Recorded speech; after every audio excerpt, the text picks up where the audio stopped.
Po, Sara, nesër është njoftuar dhe një protest e Partisë Demokratike.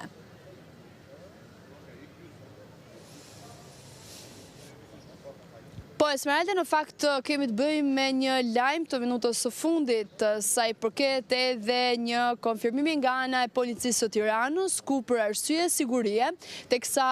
Partia Demokratike i ka dërguar edhe informacion për të vënë në dieni njoftimin, për të vënë në dieni policinë e Tiranës, sa i përket zhvillimit të kësaj proteste duke nisur ditën e nesërme rreth orës 17 në bulevardin e Ri. Ajo çfarë bëhet me dije nga ana e policisë së Tiranës është se ka qenë pikërisht ky institucion i cili ka kthyer përgjigje negative opozitës për shkak se zhvillohet samiti dhe siç edhe kemi theksuar duke nisur që prej orës 6 ditën e nesërme deri në orën 18 i gjithë kryeqyteti do të jetë i paralizuar si për automjetët, një pjesë edhe për kombësorët dhe për shkaq që sigurie të paktën deri në këtë moment është bërë me dije se është kthyer përgjigje negative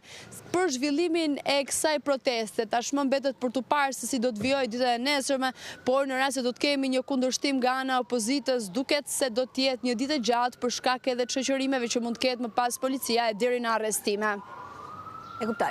Mirë, Sara, të falenderoj atëherë për këto informacione,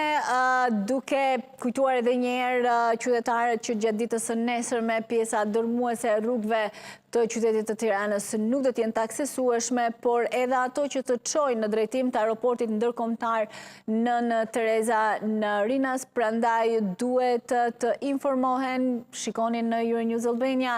në website-in ton për të informuar për të gjitha akset rrugore të cilat nesër do të jenë të aksesueshme për qytetarët dhe veçanërisht për ata që kanë planifikuar të udhtojnë jashtë vendit, pasi aksi kryesor që të çon drejt aeroportit Nën Tereza do të jetë i bllokuar.